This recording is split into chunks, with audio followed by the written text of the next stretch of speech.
Catalunya amb el Tractat dels Pirineus del 7 de novembre de 1659. En aquells anys van ser els pactes entre les cases reials de Castella i Aragó i de França els que van decidir d'esquenes al projecte polític català sobre la integritat territorial d'aquest. Els monarques espanyol i francès van demostrar ja aleshores les raons que els movien, la seva fam de poder i la voluntat per mantenir una posició benestant com a regnants va passar per sobre d'una part de la nostra història, la nostra cultura i la nostra llengua. Avui dia ja han passat més de 3 segles i tot i que els temps han canviat en molts aspectes, la nostra societat segueix dividida en classes i estats com el francès i l'espanyol que mantenen les seves divisions sobre la nostra nació. Un cop rere l'altre, podem comprovar com qui ostenta el poder polític actua pels seus interessos i a la contra la majoria de la població, la treballadora, augmentant cada cop més les injustícies socials. El 1659 van escapçar políticament Catalunya, però no ho van aconseguir fer en cap més sentit, perquè la memòria catalana s'ha mantingut en vida. Les reformes territorials franceses i espanyoles no han aconseguit esborrar-los del mapa. Amb anys i segles de subjugació política al darrere, el poble català ha pres consciència i s'està despertant. Mostra això n'és la celebració d'aquesta diada. La flama s'ha mantingut encesa i avui les reivindicacions per a la llengua i la cultura pròpia són creixents. Amb aquestes han nascut les reivindicacions polítiques que apunten cap a la consolidació nacional catalana. El jovent de tots els racons hem de ser conscients del moment històric que està vivint la nostra nació i del paper revolucionari que hem de tenir-hi. Avui i sempre ens mantenim al costat del nostre poble català, treballant per al creixement de la consciència sobre les injustícies nacionals, socials i de gènere que pateix l'organització contra aquestes. La nostra memòria ens ha mantingut en vida arreu del territori dels països catalans i ha estat gràcies a l'organització i la lluita de moltes persones que podem continuar el camí cap a la independència, el socialisme i la superació del patriarcat. Per això diem que sem Catalunya i que sem països catalans. Que visqui la terra lliure!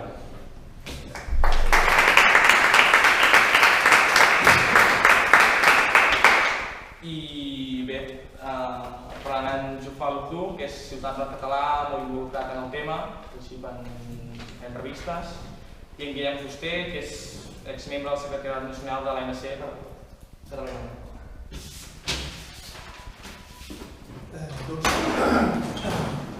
Començaré a fer una primera intervenció en 3 punts, perquè segons el que m'ha dit el David, el nivell de coneixement més aviat baix del que és la Catalunya Nord. Doncs us faré una primera part una explicació del que celebrem demà, una segona part amb l'evolució de la societat nord-catalana fins a les dies d'avui i després una comparació entre l'evolució al nord i al sud. Doncs la primera cosa que hem de saber, el que celebrem demà, doncs celebrem el Tractat del Pirineu. El Tractat del Pirineu que es va firmar entre els regnes de França i Espanya. El Tractat del Pirineu va venir directament de la Guerra dels Segadors. La Guerra dels Segadors, Pau Clarís, decideix de cridar el rei de França per fer-ho contra Barcelona i doncs en aquell moment França s'involucra en una guerra amb Espanya. Doncs els francesos comencen a fer el setge de Perpinyà en 1642 i a partir del moment que guanyen, que assalten la ciutat de Perpinyà, es queden al comtat del nord. És a dir que comencen l'ocupació, és a dir que no van directament cap a Barcelona per intentar guanyar la guerra, no, es queden primer a Catalunya, deixant una guarnició a Catalunya. En el mateix moment, les tropes de Felip IV tornen a conquerir una bona part de les ciutats del Principat de Catalunya i la guerra va girant sobre la conquesta del setge de Barcelona en 1652. Doncs podem veure que hi ha 10 anys, vull dir que és un temps llarg. I durant aquest temps els uns van fent, les aliances es teixen, és a dir que una part dels nobles o dels terratinents del sud emigren cap al nord, al contrari uns del nord emigren cap al sud en funció de les aliances. Així arribem al 1659, que és la data del Tractat del Pirineu, i al moment de les negociacions ens trobem que a França crides uns persones influents catalans per anar a les negociacions, mentre que Espanya envia persones que no són preparades del tot, és a dir, que no es coneixen el territori, que no coneixen les aliances, i doncs total, què passa? Que França que ocupava només la part del Rosselló, la comarca del Rosselló, té negociadors que coneixen bé el territori i aconsegueixen més o menys entabanar els negociadors espanyols i es queden amb la part del Vallespí i del Capcir. Del Capcir, 33 vilatges del Capcir. A partir d'aquí, com el text precisen que són vilatges, arribem a un error de la història que una ciutat, una vila, com Llívia, es queda fora del tractat. I així com encara avui dia, dins del que és avui la Catalunya del Nord, es troba un territori que és una part del Principat de l'estat espanyol, que és Llívia. Doncs ara, per situar un poc l'evolució, hem de saber que en aquesta època Perpinyà era la segona ciutat de Catalunya, del Principat de Catalunya. És a dir, que en aquesta època no es parlava de Catalunya del Nord, es parlava dels comtats del Nord, perquè eren parts integrants del Principat. És a dir, catalans que d'un dia a l'endemà es troben dividits, amb una frontera al mig, catalans d'un costat, que es troben ara a dir-se, que són mentalment el que avui diem nord-catalans, i de l'altre costat la gent del Principat. I doncs a partir d'aquí ens trobem amb una unitat que es troba dividida i que es troba sotmesa a dues influències diferents que faran que en un moment o l'altre es sumaran diferències per influències directes dels estats respectius que farà que tinguin una evolució diferent. Pel que fa a l'evolució de Catalunya del Nord, doncs ens trobem després els primers anys seguits al Tractat dels Pirineus, on els catalans dels comtats del Nord es troben una mica anestesiats, estabornits, perquè ja han passat 15 anys de guerres, per la guerra del segle II, i abans també hi havia la guerra dels 30 anys, vull dir que la gent està esgotada, a més hi ha epidèmies, hi ha pestes, vull dir que és una situació, un panorama devastador. Però ja a partir de 1662, és a dir, només 3 anys després del Tractat del Pirineu, comencem a veure les primeres revoltes, que són revoltes fiscals, perquè, clar, evidentment, en aquesta època de consciència nacional no es pot dir que hi ha una consciència nacional, però sí que hi ha referents culturals que fan que sabem perfectament qui són catalans i qui són francesos, sobretot pensant que sent els comtats del nord, els primers enemics els tenien així, passant la porta. Vull dir que els francesos la primera vegada que feien quan passava Catalunya per invadir eren passant per les terres del nord, és a dir, que allà d'entrades les comarques del nord hi havia ja un cert odi als francesos. Doncs això crea la circumstància que comença a tenir les primeres revoltes. Però les primeres revoltes, entre la més important, la revolta dels Angelets de la Terra, són més aviat de tipus de guerrilles que es fan, i durant 10 anys podem dir que els Angelets de la Terra es fan amos del Vallespí, que són les comarques que es troben més entre valls, que són els més tocant a la frontera.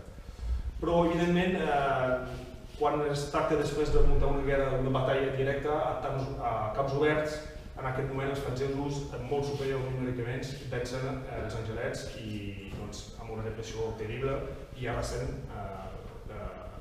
els afaigs de revoltes dels catalans dels comtats del nord.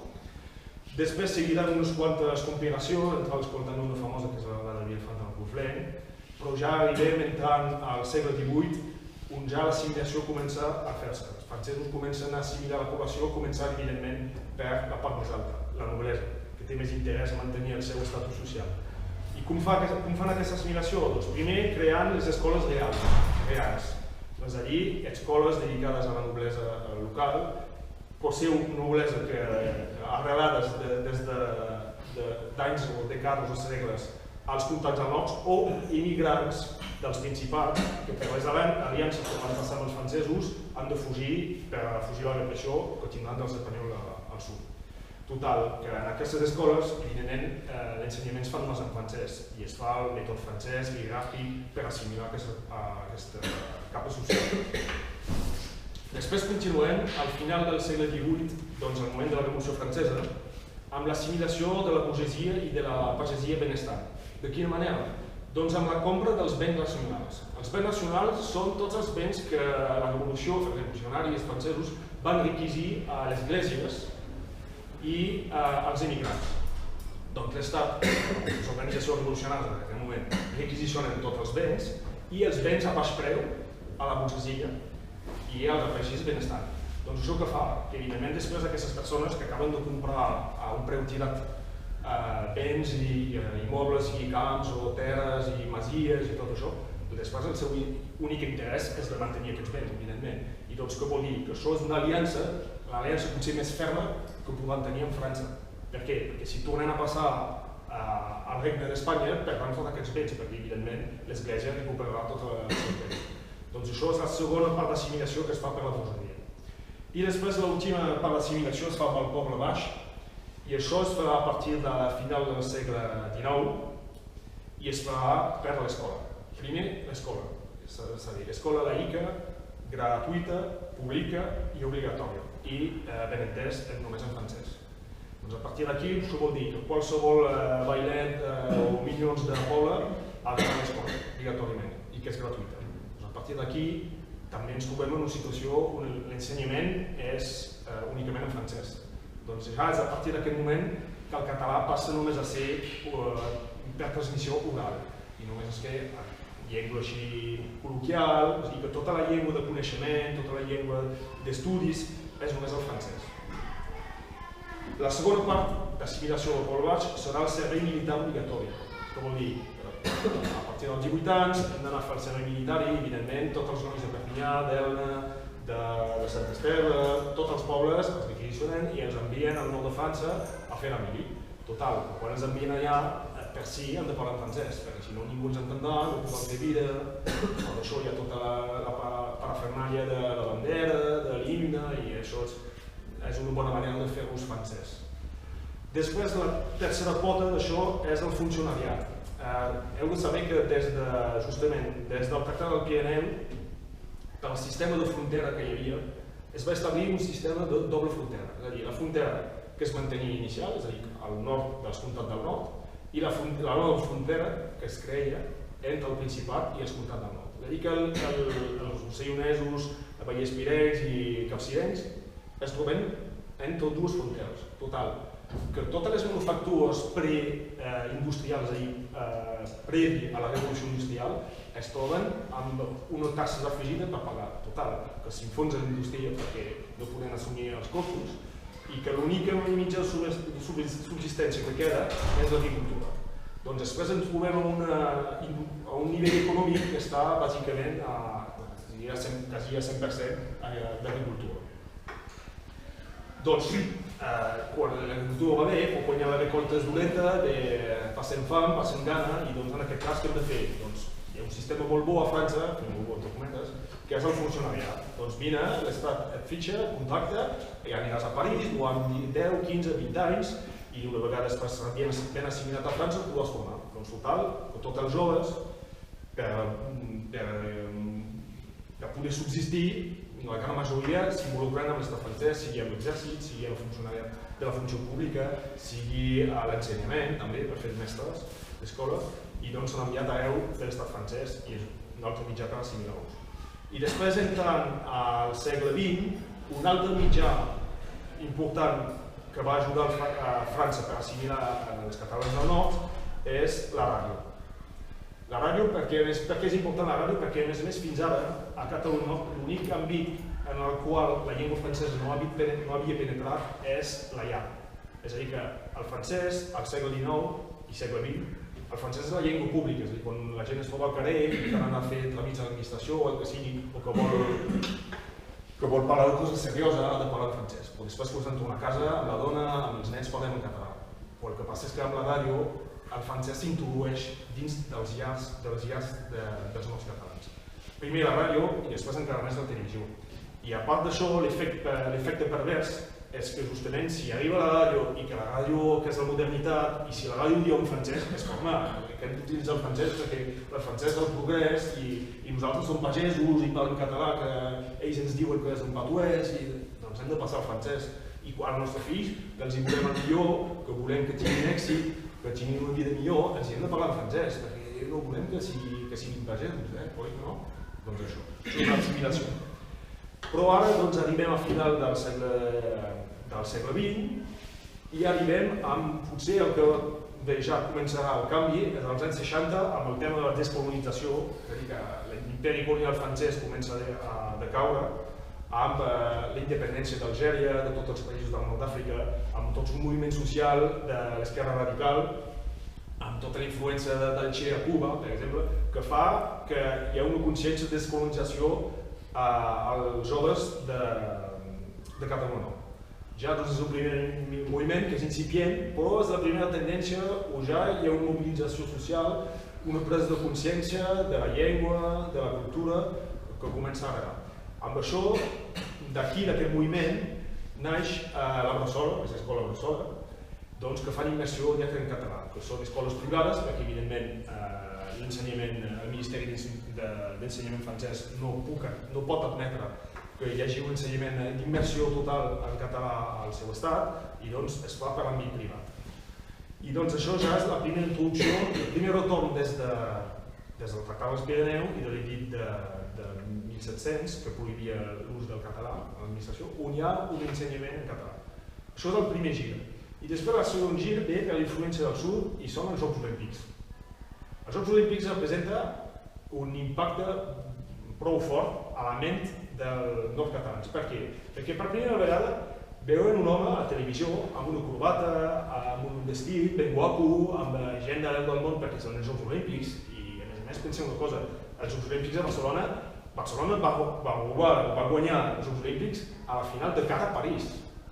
Imagineu un poc la bufetada que els hi fa. Primera cosa, han guanyat els Jocs Olímpics a París i una decepció impressionant a París. I a més, doncs, els nord-catalans veuen homes amb corbates, amb vestits que parlen català, i això és un impacte molt fort. Per què? Perquè durant segles ens van dir que el català era un patuès, que la llengua dels pagesos, que era quasi assimilable a un crit d'animal, total, una expressació total. I ara veuen un home que ha guanyat a París, que està ben vestit, que està guapo, que parla en català amb tota normalitat, i home, això diu, hòstia, però la nostra llengua és d'aquest nivell, de debò. I doncs això ja és el canvi. Això que vol dir que és a partir d'aquesta data, del 92, que ja el català torna a tenir a nivell popular, quan dic popular és a nivell del qüestioners mitjà, i que torna a tenir prestigi. I que doncs a partir d'aquest moment les escoles Bressola deixen de ser mal vista per la gent exactament assimilada mentalment a França per tenir un èxit. I té a més més d'èxit en el sentit que a les escoles Bressola hi ha una cosa que fan molt bé, és que no només ho fan en català, sinó que tenen un sistema d'ensenyament que és molt bo i que és millor, inclús millor que les escoles franceses. I això que fa fins i tot que quan organitzem grans dictats, això que és el que agrada molt als francesos, això, de fer dictats, perquè els encanta la seva llengua, doncs quan fan dictats, resulta que després qui guanya el dictat en francès són alumnes de la Bressola. I doncs clar, que això que fa? Que gent que s'interessa un poc a l'ensenyament, a la mètode diferent, que s'interessa al que podria donar el millor al seu fill, aquesta dona que al final a Bressola, sigui que sigui el mitjà, formen nois, no sé si els fan nois intel·ligents, però en tot cas el fan bo, el fan espavilat, perquè després tenen molts bons resultats escolars. Doncs que fa que fins i tot gent que ve d'arreu de França, que arriba a Catalunya del Nord, o que sigui, després apunta els seus nens a la Bressola. I això fa que avui dia la Bressola, per exemple, té problema per rebre nens perquè ens hi sobren. Ja sobra la demanda per la capacitat de recepció, perquè evidentment la finançació que ve de França és escassa, però sempre n'hi ha un poc. Per poder dir, veieu que nosaltres donem alguna cosa, unes engrumes, només en engrumes. O vosaltres que fem alguna cosa per les llengües regionals, perquè són llengües regionals, però evidentment no n'hi ha prou. I sota, gràcies en part a la mobilització arreu dels països catalans, fins i tot hi ha gent de València que ajuda a les escoles Bressoles, us ho puc dir perquè faig soci dels amics de la Bressola. I doncs ajuden i d'aquesta manera podem recaptar diners i podem finançar, i això fa que fa 4 anys es va obrir un institut, l'equivalent a un institut que és un col·legi a Catalunya del Nord, el sistema d'ensenyament francès, i que doncs cada vegada hi ha més demanda, cada vegada podem aconseguir rebre més alumnes, i això fa que és la gran esperança que tenim al nord, perquè pel que fa a la transmissió familiar és molt difícil per tot el que vaig explicar fins als anys 90.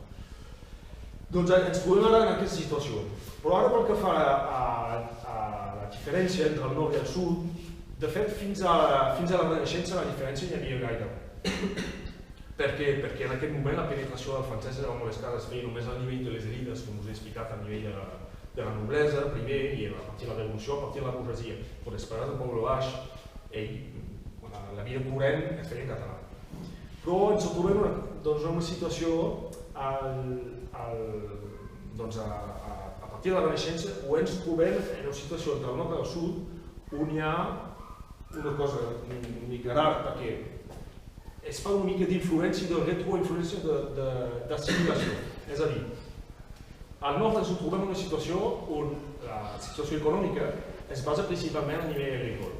És a dir, a nivell de la Renaixença seria 1800 i picos a França, i ens trobem amb un nord, les comunitats del nord, Catalunya del Nord, amb un sistema agrari relativament pobre que està enlluernat o que està depenent d'una capital, que és París, que és rica, que és industrial, que és la capital d'un imperi colonial, que és vista arreu del món com el país de la llibertat i de l'universalisme, que és vista a més com la llengua del futur, del progrés, que això es va transmetre amb l'escola i a més amb autors francesos famosos.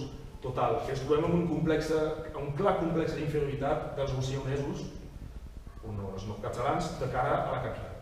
I al contrari, ens trobem al sud, on és tot el contrari. Perquè amb la Renaixença, la principal de Catalunya és molt industrial, els policistes és l'únic lloc de tot l'estat espanyol on hi ha justament una guia de la revolució industrial, doncs és una societat avançada de cara a una capital, Madrid, que està en clar declivi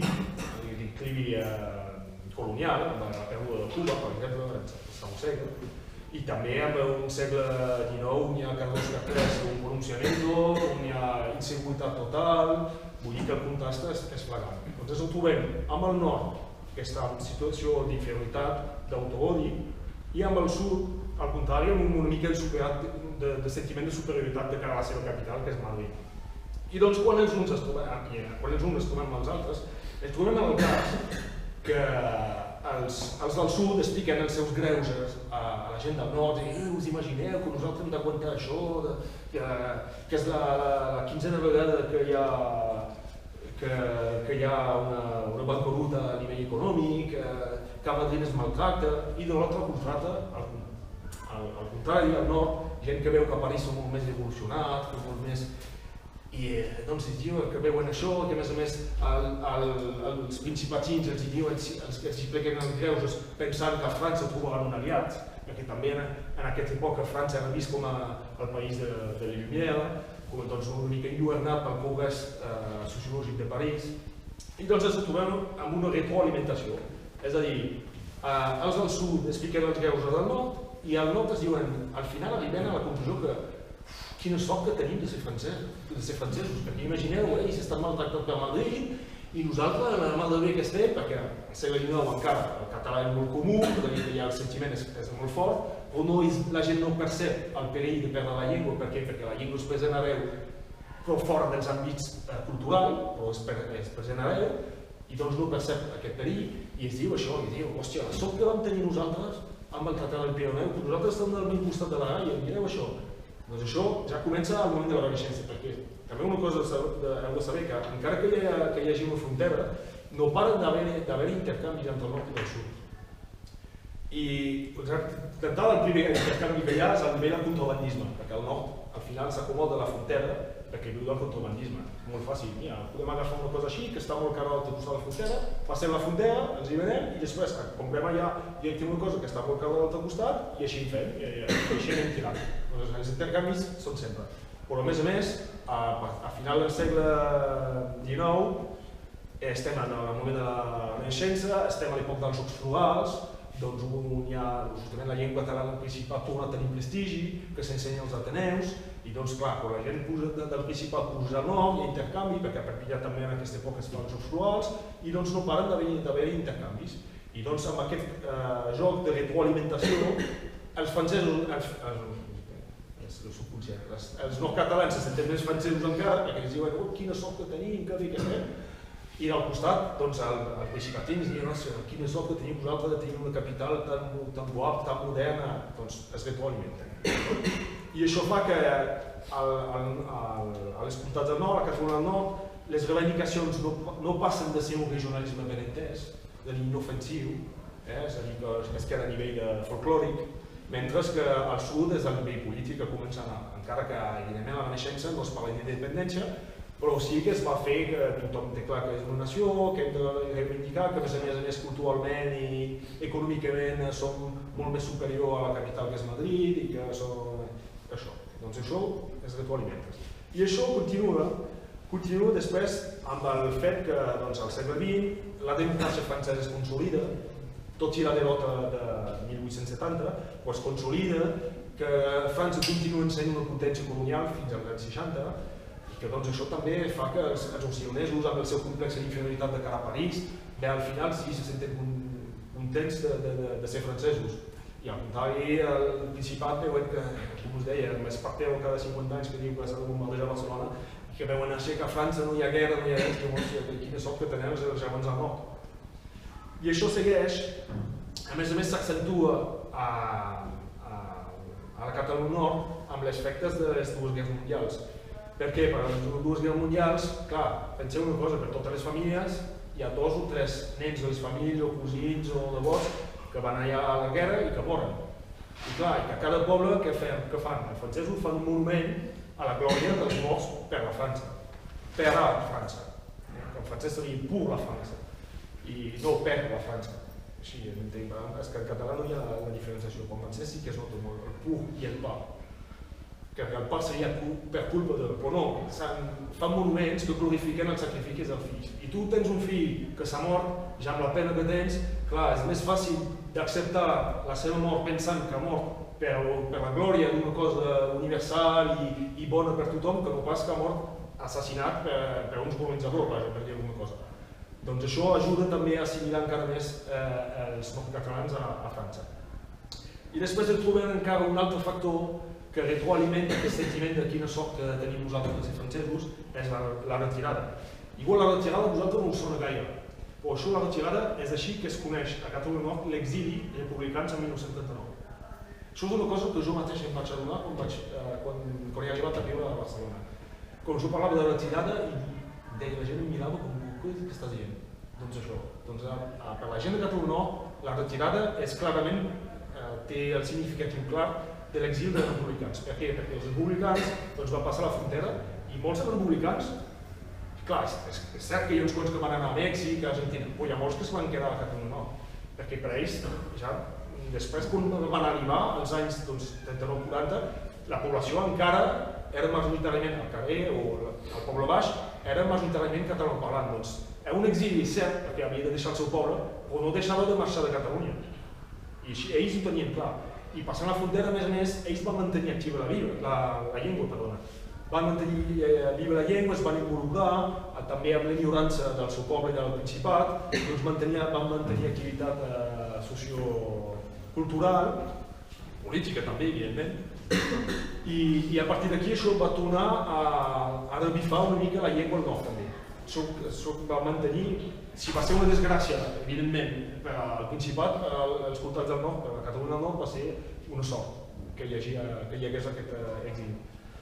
Però, evidentment, veient tot aquest exili, l'imatge que van tenir els occidentesos és, hòstia, pobrets dels germans del sud que arriben amb la maleta o sense res, fent cues, tancats a camps de concentracions, amb la misèria, quina sort que tenim de ser francesos. I després això va seguir amb el franquisme, on evidentment amb el franquisme veiem, tot i que la frontera és molt més hermètica, encara sabien per què s'havien allà i pels que se sabien de les notícies a nivell internacional que Espanya era un país amb el franquisme que havia perdut 20 anys, és a dir, que era un país retardat a nivell econòmic, sociològic, i doncs un altre cop, quina sort que tenien els francesos. I així han tirant fins als anys 60, i ara comencem, a França és la revolució del 68, la revolució de l'esconsciència a nivell social, i doncs arriba a Perpinyà el boom del cinema porno. Igual potser alguns de nosaltres van pujar a Perpinyà per aquest motiu, però total, que els occidentesos quina imatge tenen del Principat? Autobusos sencers que van a Perpinyà per veure pel·lis, van veure pel·lis de tot, però també per veure pel·lis pornos. Quina misèria sexuals que tenen pobrets aquests germans del sud. Un altre cop, quina sort que tenim nosaltres de ser francesos. I quina part també d'autoodi de cara a la capital, que és París. Doncs així anem tirant fins a arribar al que us he explicat abans, als Jocs Olímpics. I això explica per què va ser un xoc total als Jocs Olímpics. Perquè van passar d'un complex de superioritat de cara al Principat, diguem nosaltres som contents de ser francesos, a mira, si això és ric, si van amb un corbata i tot, i que hi ha televisió i que a més els Jocs Olímpics són un èxit i que tothom parla català, i doncs es va fer el gir total. A partir d'aquell moment, doncs primer, deixem de mirar la gent del club amb un complex d'inferioritat, sinó que va tenir el mateix complex que va tenir en París. Resulta que és una capital, també, encara que no sigui oficialment una capital, i que doncs va tenir un prestigi. I això va influenciar molt després a nivell de la consciència, evidentment a nivell de la consciència del món catalanista al nord, que en gran part és així de la presa de consciència dels anys 68 i de la descolonització. I també a nivell del Mocionés Mitjà, perquè el Mocionés Mitjà és una persona que no està conscienciada del tot, però que igualment se sent català. És a dir, que a Catalunya Nord ara, sé que Guillem ho explica l'ocasió d'entrar més en detall, però al nord hi ha gent que no veu cap problema a sentir-se a la vegada català i francès. A l'altre costat, aquí no fa gaire també hi ha una majoria així també. Però en aquest moment no veuen cap conflicte, diguem. Doncs això fa que se senti igualment català, però francesos també. I doncs això fa que ens trobem en aquesta situació ara, i doncs ara deixaré la paraula al Guillem, que està més en detall. I després, evidentment, espero que tinguem l'ocasió de poder fer preguntes i debats.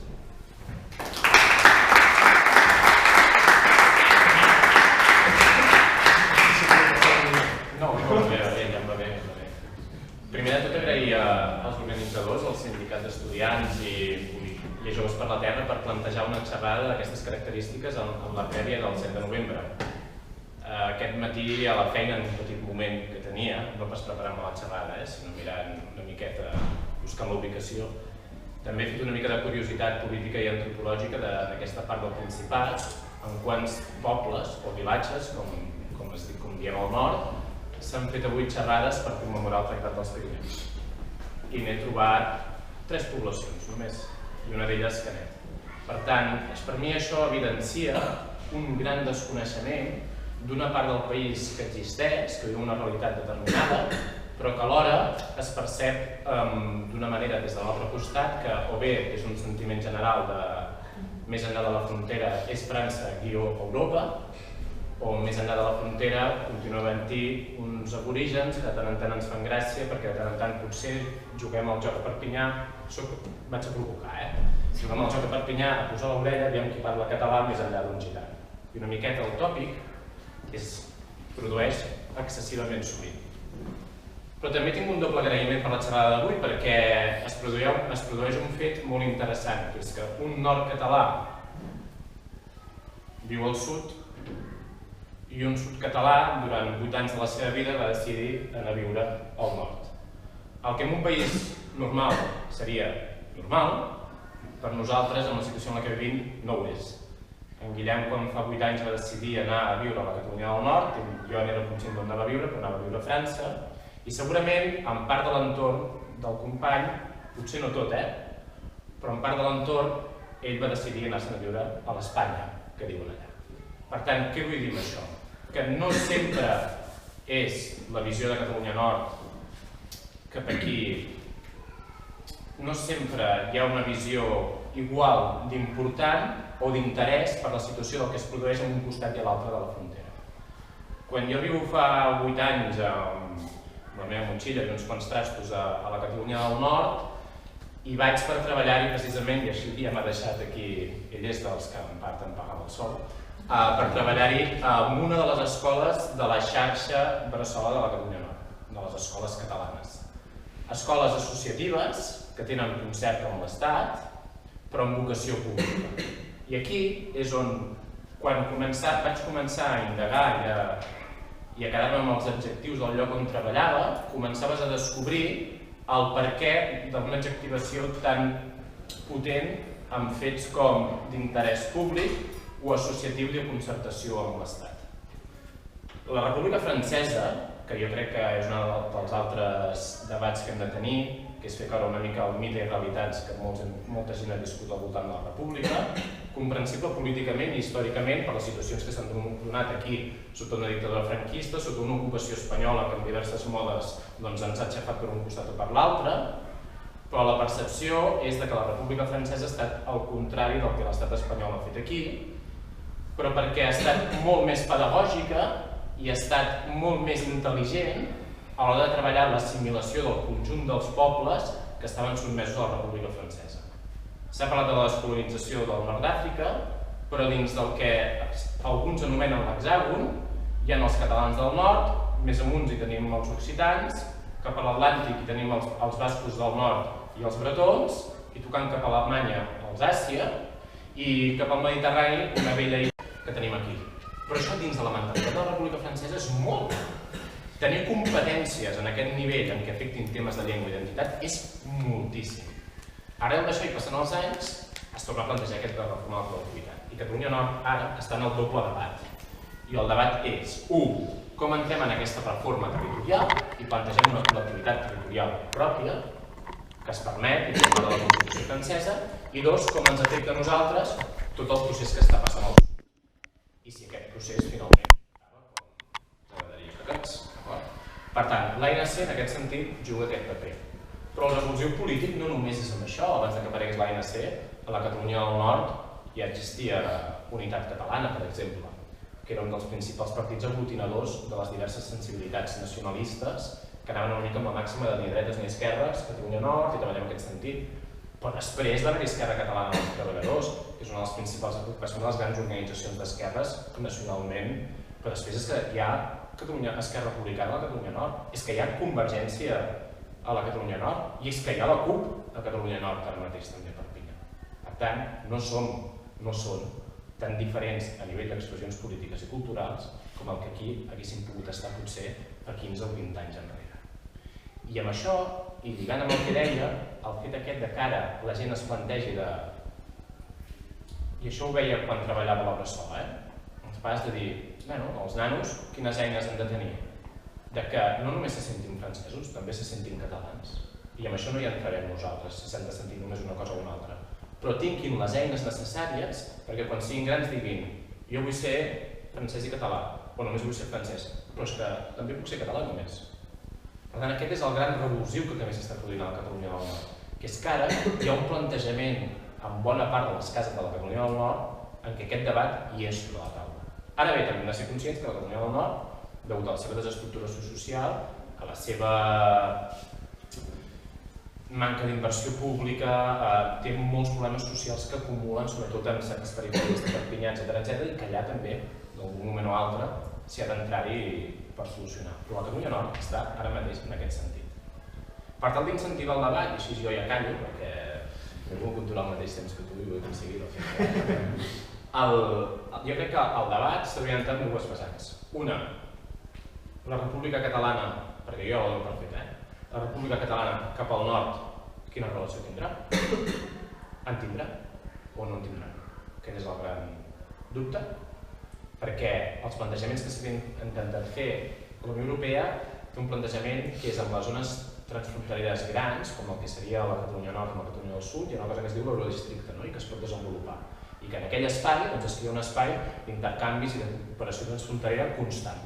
I això es va intentar desenvolupar en el marc de la Catalunya Nord i la Catalunya del Sud, però de cop i volta va deixar-se de donar-se suport en aquesta iniciativa. La República Catalana serà capaç de desenvolupar un marc de tipus així? I al nord, cap a la Catalunya, cap a la República Catalana, què diu molta gent quan reflexiona al voltant si es produeix un procés dins de la República Catalana? Diuen, però a la República Catalana hi haurà CAF.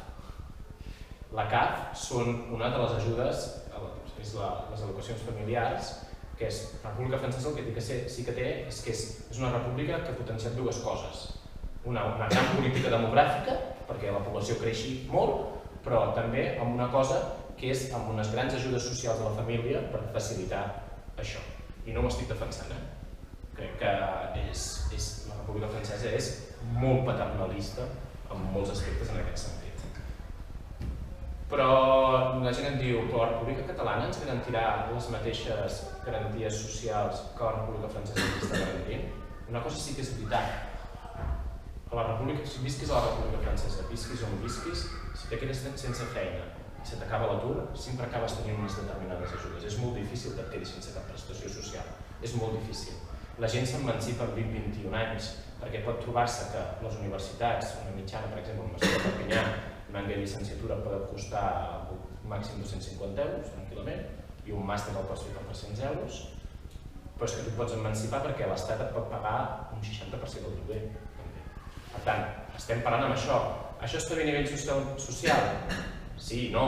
Sí, perquè hi ha un tema de conflicte social que no, perquè manté un conflicte social latent, que un cop aquestes ajudes es desmuntin, aviam què passarà aquí, però per altra vegada també manté que un tant per cent, l'altre dia llegia el tant per cent, i el 30% de la població nord-catalana que viu de prestacions socials, ja siguin complements al seu sou, ja siguin l'atur i tot plegat. I això genera que no hi hagi un focus de desestructuració social com podríem tenir aquí amb la gent que se li cau la prestació i s'ha acabat tot. Per tant, hi ha també aquesta sensació. I la gent et diu, la República Catalana garantirà aquest mateix tipus de coses i, per altra banda, la República Catalana serà prou valenta per copiar potser en certs aspectes positius que pot tenir la República Francesa, que això m'ho comentava el curs fa uns dies. La República Catalana pot fer el mateix que fa França amb les seves antigues colònies? Què fa França amb les seves antigues colònies? Té una cosa que es diu la francofonia. I la francofonia és un gran institut en totes les seves colònies en què es garanteix que l'ensenyament de la llengua i de la cultura francesa es continuaran mantenint, no potser els mateixos nivells que la colonització, però continuaran sent presents. I et deien, serem capaços a la República Francesa de fer la catalanofonia amb el conjunt dels països catalans? M'explico una mica, o sigui, els debats venen a ser en aquest sentit. Ara bé, jo crec que des d'aquí també ens toca trencar una mica, trencar amb els mites i realitats de la pròpia República Francesa en relació amb la Catalunya del Nord. Objectivament, Catalunya del Nord és Catalunya. Això no pot posar ningú en dubte. Subjectivament, en molts aspectes, com que és una qüestió de mentalitats, un podria dir, bueno, és que és França encara. Sí, però és França encara, com aquí encara som Espanya en molts aspectes. No? O sigui, els processos de desconnexió que s'estan produint aquí i allà és un procés de què? 35, 40 anys, si les coses evolucionen? Sí? Si ets més optimista, digue-ho, No sé, però jo ho veig més en aquest sentit. Depèn del que estigui aquí, no? Per tant, una miqueta la relació s'ha de fer un xic d'igual a igual en aquest sentit. Per què? Perquè Catalunya Nord té un avantatge, que és que la República Francesa no té en altres territoris, és que tenim una vida associativa pròpia, que pensa i viu en català i que té una cosmovisió catalana. La República Francesa, amb el concepte aquell que l'adhesió a la República Francesa ha de ser a partir del tema individual i de ciutadania, perquè així t'ho garanteixo tot, s'ha carregat el concepte de comunitat i de qualsevol mena d'associació autònoma en molts aspectes. Associacions esportives sí, però molt dependents, però a vegades en certs pobles la màxima expressió associativa francesa són les associacions d'ancians combatants, que són, a més, és una cosa retrògrada i escarosa, perquè solen ser, en bona part, aquells que se'n van anar a lluitar a Algèria, però que no se van sentir forçats ni van viure un trauma psicològic, sinó que ho van fer amb tota la valentia de dir no, anem a fer el que s'ha de fer amb l'OAS i amb Jean-Marie Le Pen. Per tant, una miqueta la situació és aquesta i per mi l'entenc de Catalunya Nord la concebo i l'entenc aquí. I ja per acabar també fer una mica una reflexió, potser farem un xic de romanticisme, no també? Catalunya Nord té moltes coses que aquí no es coneixen i que cal anar a fer. Anar a passejar pel Vallespí, sigui el Baix Vallespí o l'Alt Vallespí, anar a l'Alt Vallespí cap a Prats de Montlló i companyia, no només a la Festa de l'Ós, que també és interessant, és entrar en un món de frondositat que si tu pots palpar i posar l'orella i escoltar els engegalls de la terra que encara estan parlant fent reunions. Si vas al Baix Vallespí a Esterets, pots gaudir d'una vida cultural amb el Museu d'Art Modern, però també amb tot el que genera aquella ciutat, que és espectacular. Si vas a Perpinyà, no vagis a buscar només en els barris gitanos si parlen català o no. Vés-te'n a Sant Jaume, esteu en un bar i escolta com encara allà s'està fent rumba catalana, com es fa aquí al Maresme, com s'ha fet aquí a Mataró, perquè això és el que existeix. Si vas a Perpinyà també pots gaudir d'una vida cultural molt interessant en molts aspectes a nivell públic. Per Perpinyà també tenim un casal, un centre cultural molt interessant, hi ha dues bressoles, hi ha arrels, hi ha molta vida també. I si te'n vas al Conflent, vés a fer el Canigó, però quan baixis del Canigó vés a visitar Eus, que és un dels pobles més bonics i a més titllats d'interès nacional a nivell de patrimoni de l'estat francès. I a Cerdanya, l'Alta Cerdanya, 3/4 del mateix, passa a Puigcerdà i ves cap a la Guingueta, que no és Borredà. Crec que fer aquest turisme cultural, que acaba sent polític, perquè vas a conèixer la teva part del país, i parlar amb la gent i saber què és el que pensen d'un costat i de l'altre, ens pot ajudar i ens pot servir molt, també, a trencar aquests topis que tenim a l'altre costat de la frontera. I per mi, la Catalunya Nord és això.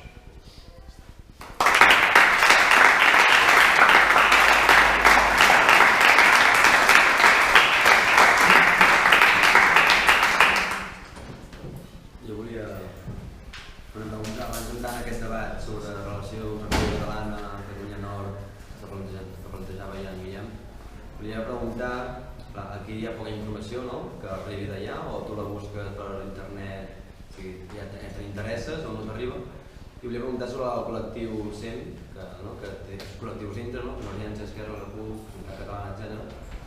La reivindicació que està sobre la taula d'aconseguir el mateix estatus que Còrsega, d'un estatut... Una reforma territorial, un estatut propi, sí. Si és molt agosarada o no, tenint en compte el nivell polític o el nivell d'influència d'aquests col·lectius polítics a dintre de les institucions de Catalunya Nord. Si en relació d'això ho desconec, les braces que tu deies, no sé si són més braces culturals, folclòriques, i no tant de política, d'influència política a les institucions, que també fa falta. Llavors, no sé si és molt agosarat i si creieu que es pot aconseguir realment aquest estatut. Que crec que s'ha de reclamar. Sí. La reclamació d'aquest estatut és legítim. Ara, com dius tu, fins ara, el món nacionalista nord-català era més aviat vist i viscut com una cosa folclòrica i més aviat arrelada només a nivell cultural, no tant polític. Per exemple, és veritat que a Catalunya del Nord hi ha partits presents com la Unitat, hi ha també el CDC, ara la CUP, l'ERC, però tot això per compartir-se uns votants potencials que com a màxim seria el 5%. Perquè tot al llarg de la història de Catalunya del Nord, com us deia, el nacionalisme català no ha penetrat perquè era vist com una cosa impossible. És a dir, que no és que la gent ho veia com impossible, és que fins i tot no existia en aquell moment. En el sentit perquè, com us deia, com una societat molt agrària, que hi havia el complex d'inferioritat de cara a París, la gent l'únic que tenia reclamant era mantenir la llengua i una única identitat, però no tenia cap intenció ni de reivindicació a nivell polític. I que això només va començar, com et deia, a partir dels anys 60. És a dir, que és molt recent. Per què? Perquè abans, tot aquest any, la pertinença nacional a un estat era només una, a ser francès, sí o no, i no hi havia altra alternativa. I doncs a partir d'aquí això fa que a nivell polític no hi havia prou conscienciació. També hi ha una altra cosa que no ajuda en aquest fet, és que el sistema polític francès castiga molt els petits partits, i sobretot els partits locals, regionals. Per què? Perquè és un sistema de dues voltes. És a dir, que tots els càrrecs, sigui de deputé, de senator, o fins i tot a l'interior del Consell Regional, el Consell General seria l'equivalent d'un Consell Comarcal. I tots els escons es fan a dues voltes. És a dir, que tu arribes, si no tens un partit fort i estatal, no pots entrar, no pots aconseguir un escó. O aleshores hauria de tenir 40% a la teva circunscripció, que és 50%, perdona, 50% més un, per poder esperar tenir un escó. Del dia al demà tenir un partit en base, doncs us deia, que naixent als anys 60, que podia aconseguir 50% és impossible, és una utòpia. Doncs això fa que a nivell polític sempre està molt limitat. I a part d'això hi ha un tercer factor que s'ha fet molt a Catalunya Nord i que encara es pot fer, és el que es diu l'enterisme. L'enterisme és una persona conscienciada que té consciència que és català, que vol moure les coses de cara a un autogovern, una mena d'autogovern, que fa? En lloc d'organitzar-se amb altres, de muntar un partit, d'estructurar-se d'un partit clarament catalanista, d'autogovern, amb un pensament arrelat al territori, no, el que fa és que entra un partit francès, una de les federacions franceses, i intenta moure el partit des de dins per aconseguir petites coses. Però, com que sempre el que passa en aquest cas, que en lloc d'ell canviar el partit, és el partit que el canvia ell. Bàsicament, sempre ha sigut així a Catalunya del Nord. I doncs això fa que hi havia persones, entre altres, als anys 60, tota aquesta de la descolonització, que era molt conscienciada i que es va involucrar al Partit Socialista, entre altres, i que, per exemple, és del Marcel Mató, per exemple.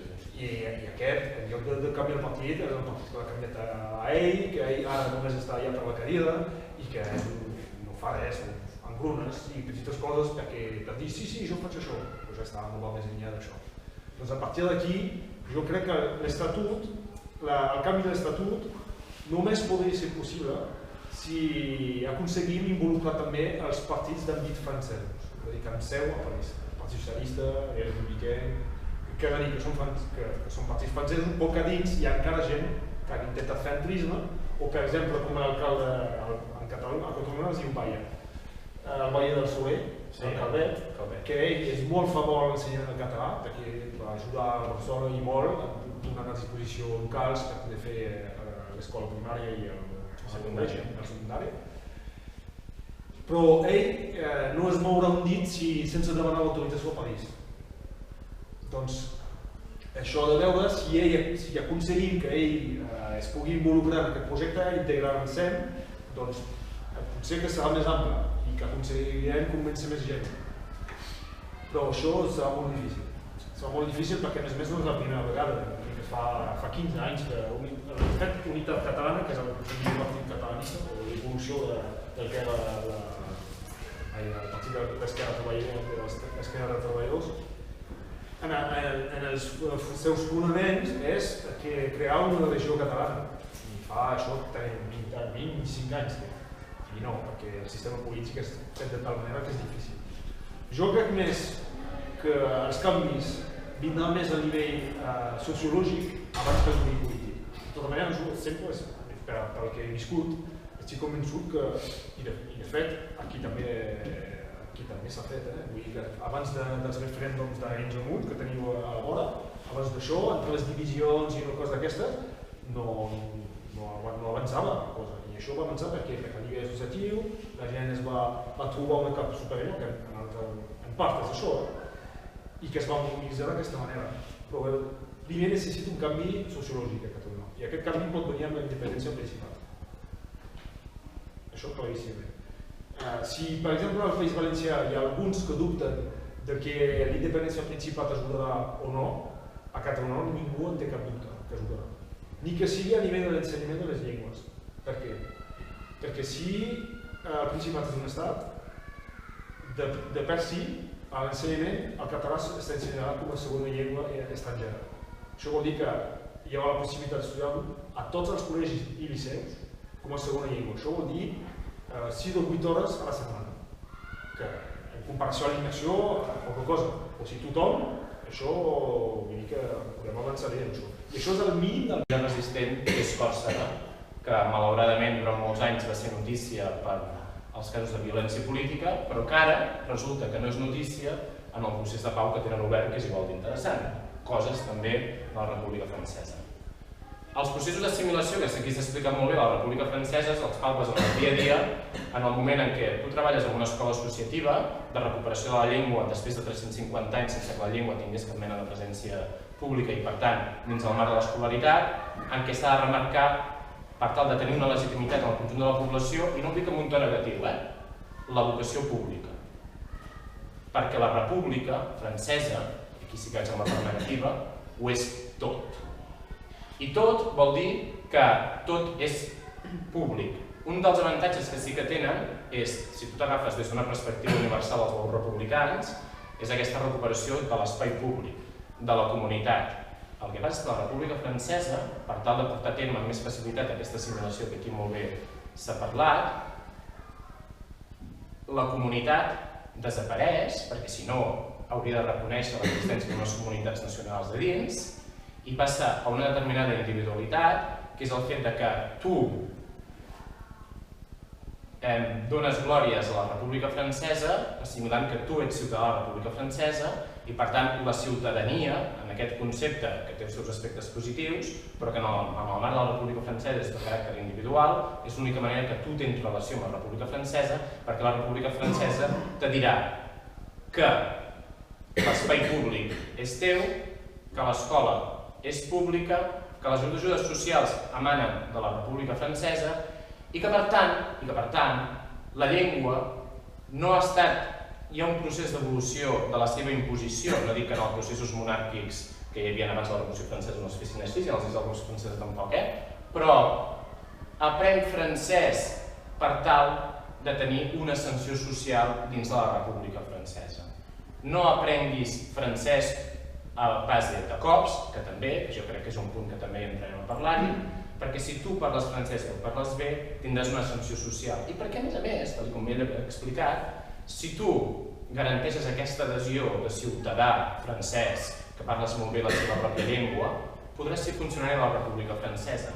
I la República Francesa, una de les principals estratègies que té d'assimilació i, per tant, de desnacionalització dels pobles que té sotmesos a dins, és el de la mobilitat territorial. Si tu ets funcionari de la República Francesa, te'n vas uns anys a treballar a París. Després de París no t'hi quedaràs i no t'hi jubilaràs. T'aniràs a treballar potser a l'altra punta de l'estat francès. I potser uns altres anys i aniràs a treballar en un altre lloc. La mobilitat és constant, perquè d'aquesta manera es trenca l'arrelament en el teu propi territori i assumeixes l'assumpció que tu ets ciutadà de la República i per tant ets francès allà on vagis. I quan és que la gent només pot tornar al territori? Si és que torna. I si han fet unes oposicions de funcionari les han aprovat, quan se jubilen. Per tant, durant tota aquella etapa de joventut, de maduresa, de construcció d'una família, etc., bona part de la població els ha passat a nivell de mobilitat territorial i per tant han tingut, els hi han segat l'herba sota els peus i per tant l'arrelament en el territori no ha existit.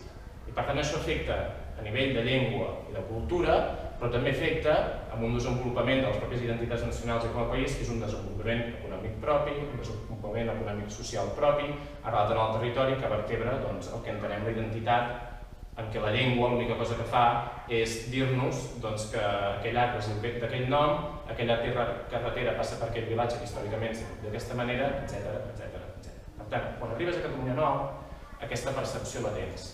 Tens la percepció, i ho vaig veure des del meu lloc de treball, amb el contacte amb els pares, els pares i mares, que hi ha una part de la població que és fora del territori i aquella que no ha tingut accés als estudis s'ha quedat en el territori i ha hagut de patir en bona part tot un seguit de condicions socials i econòmiques que no entrarien dins d'una mitjana, podríem dir, estable, podríem dir, admesa o potable al conjunt de la República Francesa.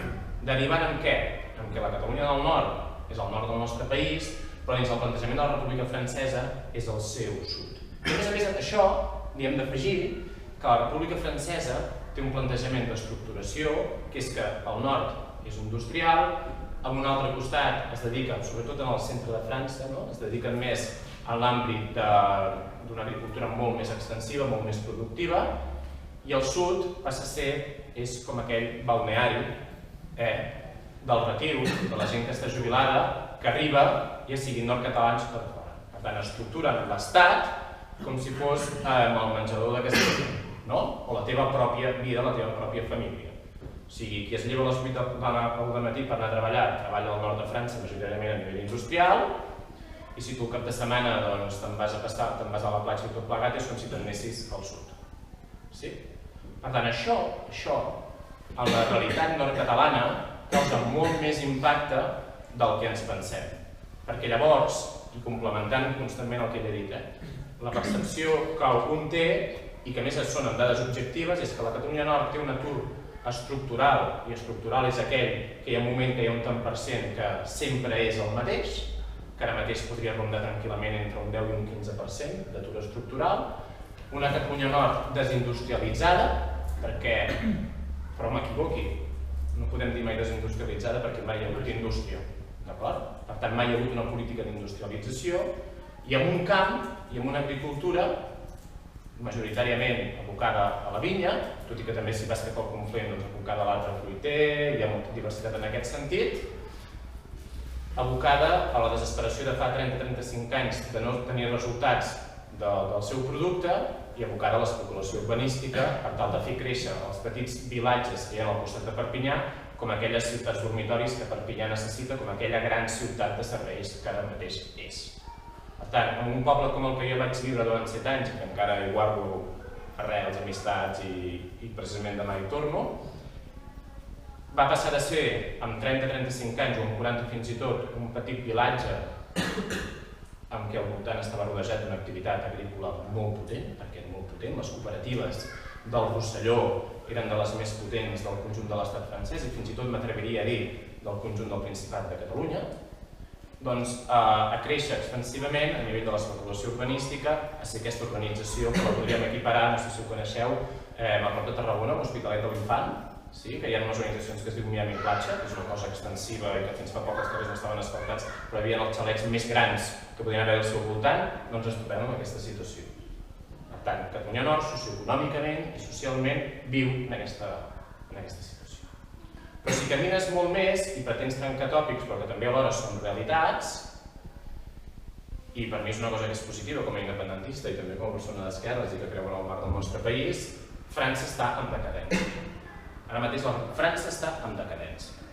En decadència, perquè la gloriosa República Francesa, que l'any 45 va derrotar el feixisme i el nazisme, i que tots els ben pensats francesos van passar per la cara de la resistència antifranquista que ells havien derrotat el feixisme i vosaltres encara no, ara es troben que a la porta de casa seva la nova versió del mariscal Pétain, anomenat Front Nacional, doncs està arribant a nivells de 40-45% dels vots en el conjunt de l'estat francès. Però és que a la Catalunya Nord també, i siguem realistes en aquest sentit. I per mi, jo miro de positivitzar-ho, i per mi no és una cosa negativa tampoc. I ara direu, home, què està dient aquest ara? No, no és una cosa negativa, simplement hauria de ser un font d'autocrítica de les famoses esquerres franceses que durant molts anys tot ho ha mitificat, en molts aspectes, el gran partit comunista francès, el gran partit socialista que era diferent del d'aquí, i a la vessant nord-catalana, que també és un microclima que moltes vegades no s'han reproduït els mateixos esquemes, el Front Nacional ha actuat de front antisistèmic del que representava les frustracions de la República Francesa. I ningú ha creat una alternativa política en cap aspecte que pugui fer front a això. I per tant, el Front Nacional ara mateix està vinculant això. Per mi, Elna, i a més aprofito que ell és d'Elna, és l'exemple. Durant molts anys a Elna ha estat governant un dels referents del Partit Comunista francès, que és el Nicolas Garcia, però en Nicolas Garcia no és només un referent del Partit Comunista francès, sinó que també és un referent de la recatalanització tant de l'espai públic com de l'escola i de la presa de consciència d'un càrrec públic de la necessitat de tenir unes relacions amb el sud de Catalunya diferents a les que es tenen ara i agafar en valor la recuperació de la llengua i la cultura no només com una cosa de recuperació del que parlaven els nostres, sinó també com un valor d'ús social. Jo crec que en aquests aspectes l'aposta que ell va fer de l'escola pública en català i la recuperació de l'espai públic i fins i tot mantenir una regidoria, doncs és això. Ara bé, què passa? Que tot s'ha girat. Ha perdut l'alcaldia, crec. Hi ha l'UMP governant, que és el que seria la dreta francesa, tot i que la dreta francesa no ha tocat tampoc del tot amb moltes de les coses que han fet, perquè això és un altre debat que hi ha a Catalunya Nord, clar.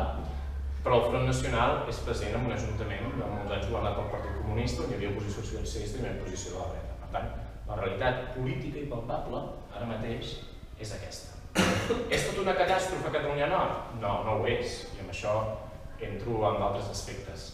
Ell ha explicat molt bé que el revulsiu del teixit associatiu més cultural i més de recuperació de la reivindicació de les llengües pròpies i, per tant, protonacional, es produeix després del maig del 68, amb les grans revoltes que van haver-hi a París, que molts altres també han interpretat com el gran naufragi d'una determinada esquerra, però que a Catalunya Nord, si això li sumem al procés de colonització, tal com ell ho ha explicat, doncs ajuda a fer un revulsiu. I si a més li sumes l'aparició en aquell moment de la Universitat Catalana d'Estiu a Prada, que és un punt de trobada entre nord catalans i sud-catalans en l'àmbit de la cultura, de la llengua, però també de reivindicacions de la clandestinitat, de passar que es passin d'un costat i d'un altre. I si a més això li va sumant al llarg del temps que a mitjans dels 70 al 79, quan es produeix una determinada estratègia independentista aquí a l'altre costat, es produeixen petits col·lectius de refugiats polítics provenint del sud que s'instal·len a la Catalunya del Nord, provenint de persecucions polítiques dels 80, i per tant, si tot això li sumes, hi ha un nou plantejament d'una nova vida associativa que ajuda a aixecar certs aspectes del país que s'havien perdut i que perduren ara. I és el cas, per exemple, de la Bressola, però és el cas també de la reflexió d'aquests militants de dir, tal com aquí molt bé s'ha explicat, l'estat francès com entra a les cases, com entra de major part per tal d'assimilar els nostres conciutadans a través de l'escola i a través de la ràdio. Es crea la Bressola i a través també del temps escrit, de la premsa escrita del diari. Es crea la Bressola, també es crea una associació que es diu Terra Nostra, que es dedica a recuperar les toponímies, a reeditar tot un seguit de materials i de calendaris simbòlics, encara que fos els famosos almanacs. Tothom sap què és un almanac? La gent més gran potser sí, els almanacs a les cases servien per fer aquells temes de tradicions, dels sants, de la terra, del camp com se treballava. Per exemple, es catalanitza, és una cosa que s'extén molt en aquell moment. La Bressola en el seu moment, per això no hi entrem aquí, pateix una escissió que és Arrels, que és una escola també. I Arrels fa una altra reflexió d'anem a buscar una altra hegemonia, creen una ràdio, que és Bona Ràdio, que és l'única ràdio en català plenament associativa que existeix a la Catalunya del Nord. Per tant, i a més ara també Arrels crec que també està de celebració perquè han obert una segona escola a Perpinyà.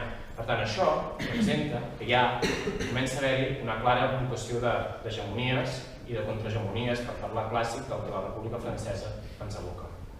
Però aquesta és la realitat que es palpa actualment a la Catalunya Nord. Però per mi la Catalunya Nord, ara mateix, la podem resumir en dos aspectes. Una és la cançó d'en Giner. En Giner és un dels grans cantautors que ha tingut la Catalunya del Nord, no el coneixem, no hi ha un coneixement. Veieu, aquí és on hi ha la diferència. A la Catalunya del Nord tothom sap qui és el Lluís Llach, i el Lluís Llach és un mite. I en Giner, a la Catalunya del Nord, tots els nord-catalans saben qui és en Giner. I en Giner és un dels cantautors que van haver-hi, van sorgir aquesta. Això és el mínim del mínim. I més enllà, l'atracció d'una capital com Barcelona, que ja és un centre d'atracció molt important, com us deia, des dels Jocs Olímpics, si a més a més és capital d'estat, això serà brutal. Doncs ja només amb això ens ajudaria moltíssim. I totes les coses que poden venir després, amb el tema dels països catalans, quina relació tindrà el Principat de Catalunya amb els altres, amb els territoris perifèrics, País Valencià, Mallorca, Catalunya del Nord, quina relació tindrà, si faran com els alemanys, per exemple, que els alemanys reconeixen una nacionalitat alemanya a tots els seus nacionals que són fora del seu territori, com Hongaria, per exemple, que té hongarès, un minoria hongarès Romania, que té una nacionalitat hongaresa. Si això es dona la possibilitat aquí, l'influència serà tal que canviarà moltes mentalitats. I, com deia abans, entre 30 i 35 anys, no sé exactament, i això dependrà molt de si fem les coses bé aquí o no, però una influència així, perquè estem en una situació, com deia també, l'estat francès és en declivi total, que a més jo estic convençut que d'aquí uns anys la Front Nacional arribarà al poder, i això serà la fi de França, la fi de l'imatge, de la falsa imatge del màrqueting francès del país de la llibertat, de l'universalisme, s'esfondrarà.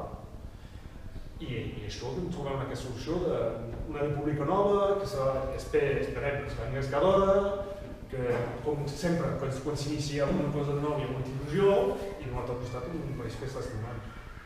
Doncs és aquesta relació que farà que ja veuen, el canvi d'estatut a curt termini, jo no hi crec, en el sentit que a França tot es decideix en un despatx d'un tecnocrata a París. De tal manera que la reforma d'aquesta territorial, a l'inici, si tenia una utilitat, era per reunir un departament, que és el Pays de la Loire, a la Bretanya, perquè Nantes, que és la capital de Bretanya, es troba fora de la regió Bretanya. Això era l'única utilitat que podia tenir. I van fer la reforma territorial, però això no van deixar de banda, perquè és massa perillós per ells, els botons tots junts. Doncs, francament, no tinc gaire esperança en aquest nivell. Això sí que tinc esperança a nivell sociològic, de presa de consciència de la gent, de quan esperem, si al final s'arreglen en temps, també, que si anem tirant endavant l'independència del Principat, això serà el segon xoc psicològic que deia després dels Jocs Olímpics, o amb potència de 10, potser.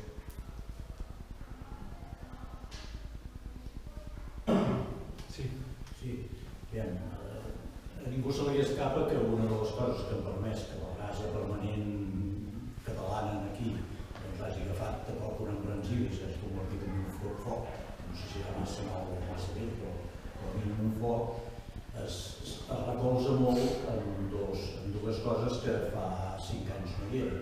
Un, el prendre consciència de que Catalunya, una comunitat potencialment rica, és la subsidieix, o sigui, recolza econòmicament d'una manera brutal a la resta d'Espanya.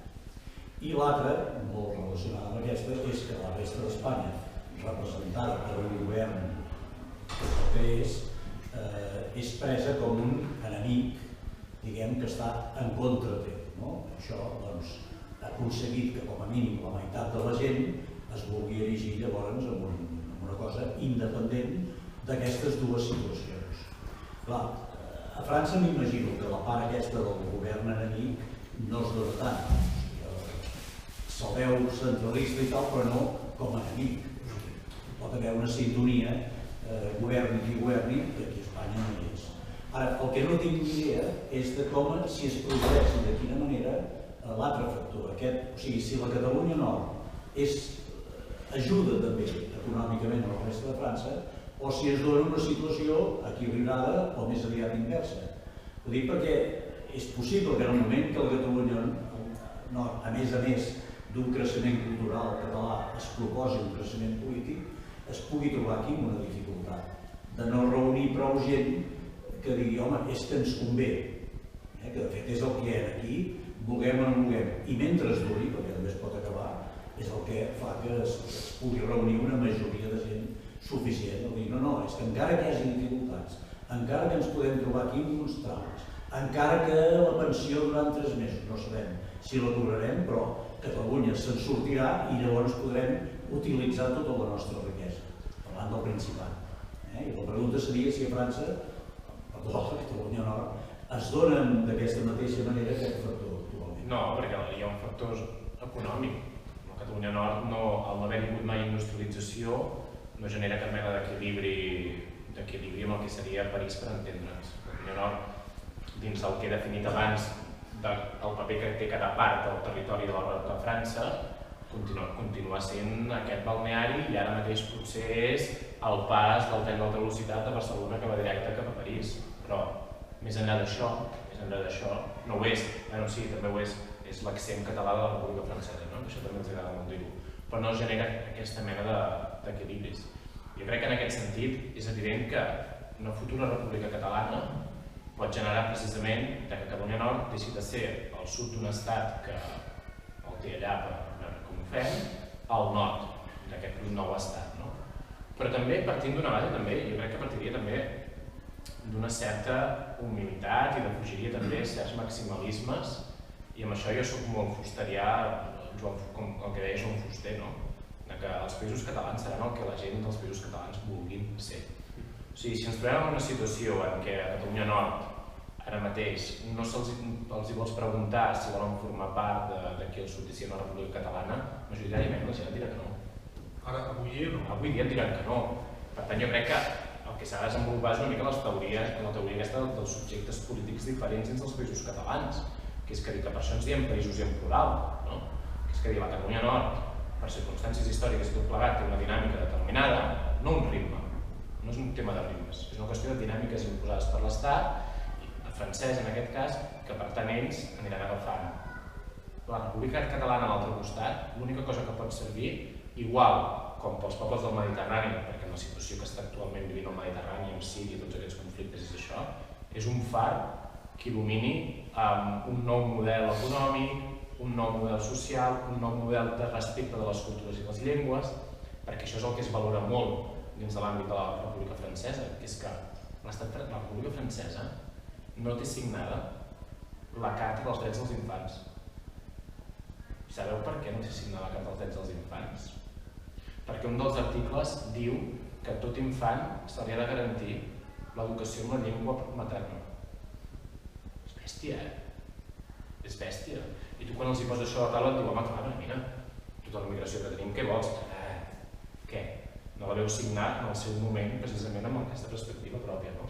Per tant, el joc d'equilibris és molt més complicat i si a més això li sumes el que comentava ell del tema dels sistemes electorals polítics que estan fets expressament únicament per les majories, el fracàs polític de l'entrisme de certs i per mi l'única alternativa que queda és que aquí es construeixi aquesta república catalana, però que allà també generi unes dinàmiques d'hegemonies, unes xarxes d'escoles potents, unes xarxes culturals potents, unes xarxes econòmiques, per què no, també potents.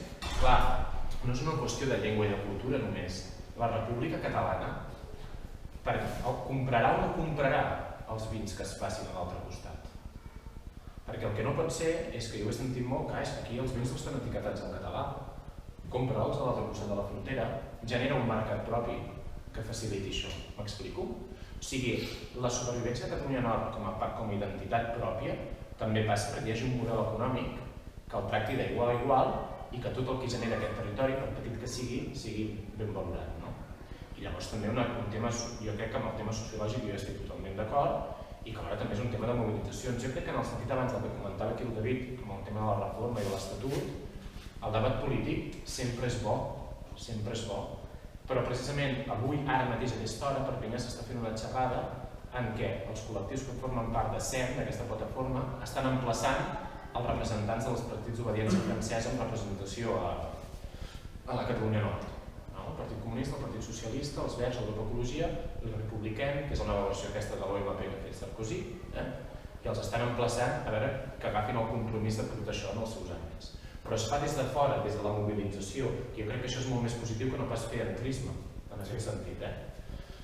Jo crec que el tema de jocs d'equilibris passa per aquí, no passa per... I sobretot el tema dels subjectes polítics. El País Valencià, les Illes, Catalunya Nord, seran el que la gent del seu territori vulgui ser i ens confederem o ens federem quan la gent majoritàriament hi estigui d'acord. El tot o res no serveix per res. I per tornar a l'inici, de fet, actualment, i de fa potser un segle, que Catalunya Nord no aporta res a París. Vull dir que és al contrari, és que hi ha l'estat francès, a través de la política paternalista que deia, és la mare. És la mare que vine aquí, fill meu, que t'ho donaré de menjar, no te'n vagis, que sempre estaràs bé. O això, per això necessites molts diners. Això que deia, les ajudes de la CAF, les ajudes socials, això fa que es manté la gent així anestesiada i això, o del dia que això s'acaba, allà on estan tenint el problema i ara s'està acabant i és per això que hi ha greus problemes socials a França. I això en part és això. I doncs el dia que això s'acaba a Catalunya Nord, perdrà l'interès. Vull dir que la gent es va assimilar per un contacte inconscient que era tu t'assimiles a França, et fas francès, per oblides els teus orígens, oblida la teva llengua, oblida la teva cultura i jo et donaré benestar social. Això és el canvi inconscient que es va fer. Donem benestar social, però et demanaré que el teu fill es faci soldat i doni la vida per França, però tranquil, vull dir que si es mor li farem una placa i tindràs una ajuda mensual. És aquest el nivell. Sí, no és això, és el canvi. Tu oblides el que ets, de debò, i jo et mantindré un nivell social superior. Doncs això, i els catalans, els sionesos, dic els sionesos en el sentit de no catalans, es van fer francesos així, al llarg d'uns segles. Però de la mateixa manera que van passar de ser catalans a ser francesos, podien perfectament deixar de ser francès si aquesta condició no es compleix, que no es complirà, perquè a nivell econòmic és un declivi impressionant, en altre sentit, en el sentit que si el Principat de Catalunya, per exemple, exactament compres els vins, si cau un compte te'n vas allà a fer el turisme, parles la teva llengua, la gent s'adaptarà. Si a Catalunya la gent no es passa, els que són francesos parlants, diguem-ho, francòfons, si no es passen al català, per nivell de consciència cultural, de socials, el que ho farà pagar unes econòmiques. Oi que ara en qualsevol bar un paio un poc espavilat parla anglès? Aquí a Canet de Mar, m'imagino, que és una estació que teniu al mar a tocar, oi que sí? I per què parla anglès? Perquè li agrada la llengua anglès? No, parla anglès per què? Perquè hi ha el turisme que vindran d'arreu d'Europa i que l'anglès ens entendran més o menys, oi que sí? De la mateixa manera, si hi ha turistes que van a Catalunya i que parlen català, que no passen al castellà a la primera del canvi, també, doncs si parlen català, home, posem-nos a parlar català i a partir del moment que ell fica la pota de parlar català ja seria un bon món, perquè el món de la seva història real, fins a 1659 no la coneix. Perquè vosaltres feu una passejada a Perpinyà, veieu monuments històrics i sempre hi ha una placa explicativa del que és, no sé què. I si és un monument que es va fer passat 1659, sabeu tot. El rei de l'època, l'arquitecte que ho va fer. Ara, si passeu per exemple al Castellet, no sabeu qui va construir el Castellet, perquè és anterior a 1659. És a dir, que hi ha tota la part d'història, França l'obvia això. Doncs si per tenir accés a aquesta informació s'ha de parlar català, perquè en català sí que hi ha informació d'aquest tema, que em va fer molt l'Institut d'Estudis Catalans i que sí que hi ha aquesta informació. I que doncs la gent, si no parla català, no té accés a informació. Al moment que parla català sí que tindrà accés a informació i que es dirà, hòstia, el meu poble es diu així per això, que ni tan sols sabrà. Hi ha gent que viu a Vilanova de la Raó, i que ni tan sols sap el que vol dir. A Palau del Vidre, per exemple, hi ha gent que viu en poble, que és a 5 quilòmetres de Delna, que es diu Palau del Vidre. I ara expliqueu-m'ho a mi que això és francès. Això és francès, Palau del Vidre. Perquè aquest no sé per què els francesos no el van traduir. Però hi ha gent que va allà, que passa i que no té ni idea que això Palau del Vidre vol dir parler d'idea. Doncs això, si tu tens accés a la llengua catalana, tens accés a tota una informació que això et fa canviar també. I si a més tens un incentiu econòmic, farà que això tu et canviaràs de... I després hi ha una cosa per complementar, que és també quina relació té la República Catalana amb la República Francesa. Jo crec que sí que hi ha una franca decadència, el Front Nacional i tot plegat, però hem de jugar a pensar que la Catalunya Nord, per França, és un territori fronterer amb l'estat espanyol i, per tant, amb l'accés al nord d'Àfrica. A la Catalunya Nord hi ha els principals centres d'entrenament de les forces especials de l'exèrcit francès. Sota els soterranis dels Palaus dels Reis de Mallorca s'entrena la DGS, els James Bond francesos, m'explico? Tota la gent que fa operacions especials, Coll Lliure, tot plegat, són totes les unitats de paracaigudistes que són de les més importants que hi ha. D'acord? Per tant, França també s'hi juga en molts aspectes, perquè és amb aquesta dèria de la seguretat i tot plegat. A la República Francesa, el Pertús ha tornat a posar la frontera des de fa 2 setmanes per l'alerta antiterrorista.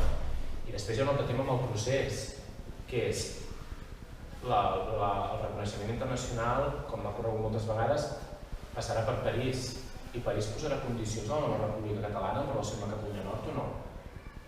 Tots els rumors aquells que corrien de la República Francesa salvant la Renfe quan hi hagi una República Catalana i fer la cessió de la Renfe a la SNCF, que és l'empresa estatal, com és la Renfe, i això s'està posant. França està iniciant un procés de desnuclearització, perquè l'estat francès és la màxima potència de centrals nuclears d'Europa ara mateix, em sembla. 75% d'energia El plantejament que puguin fer que nosaltres siguem el cul i el seu cementiri nuclear a canvi del reconeixement pot ser també possible. M'explico? O sigui, hi ha tota una sèrie de jocs geoestratègics que, desgraciadament, la Catalunya Nord sempre està al mig. Sí, vull dir que... Sempre està al mig en aquest aspecte. Per tant, són coses que s'han de tenir molt en compte. L'Artur Mas, legítimament, se'n va anar a París a buscar aquest reconeixement abans que el procés s'accelerés com ara s'està accelerant.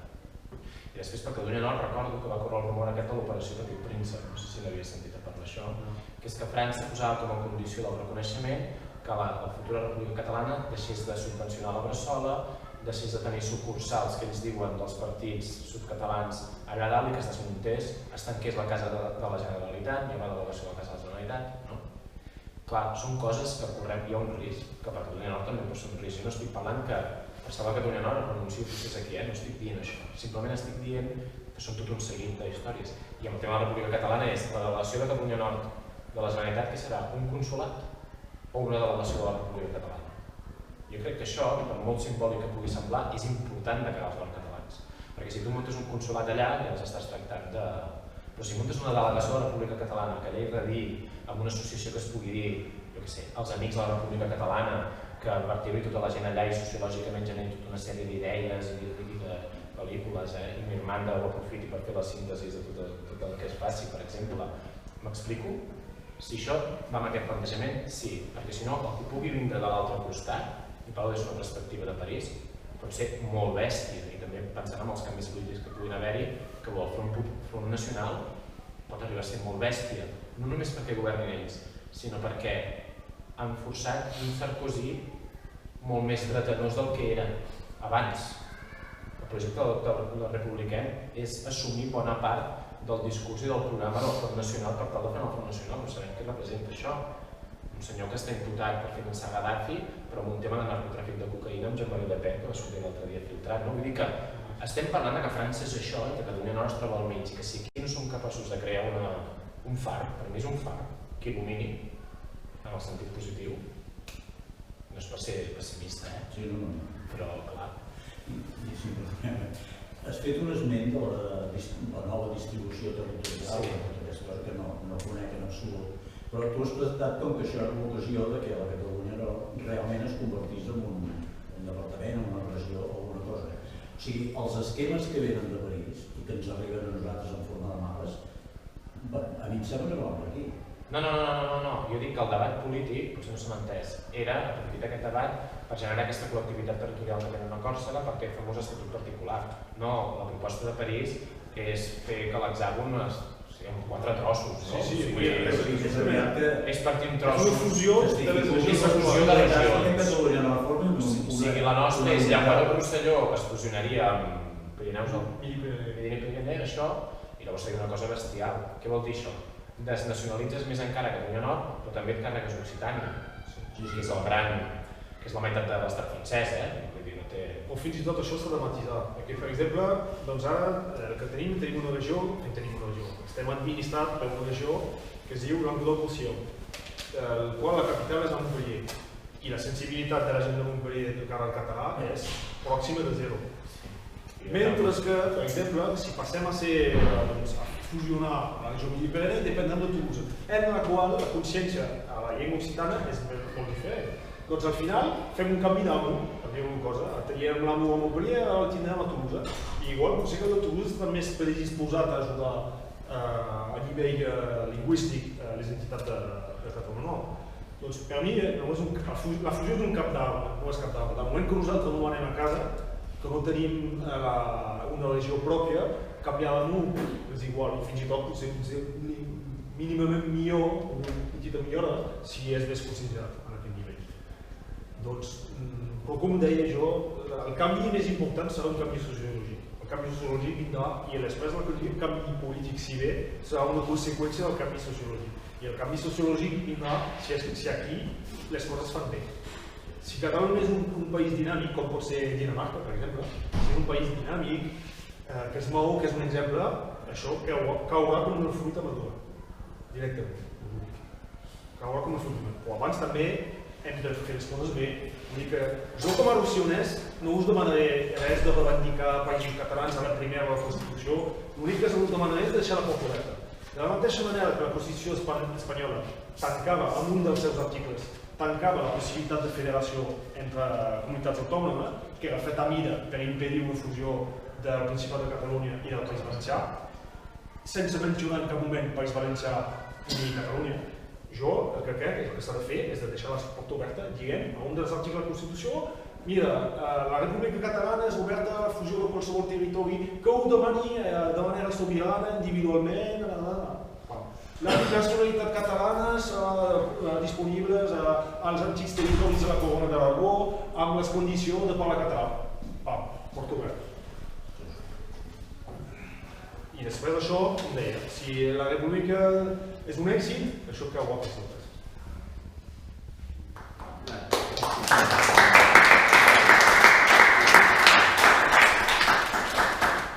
I per les persones interessades, és veritat, la revista de la Bressol, justament com que és un dels temes, doncs la podeu agafar, que si voleu saber de com va un poc el tema, us deixo tot la cara. Sí? Mira, això per què? Mira. Bé, Ja la tinc. donem per acabat l'acte i us esperem el dia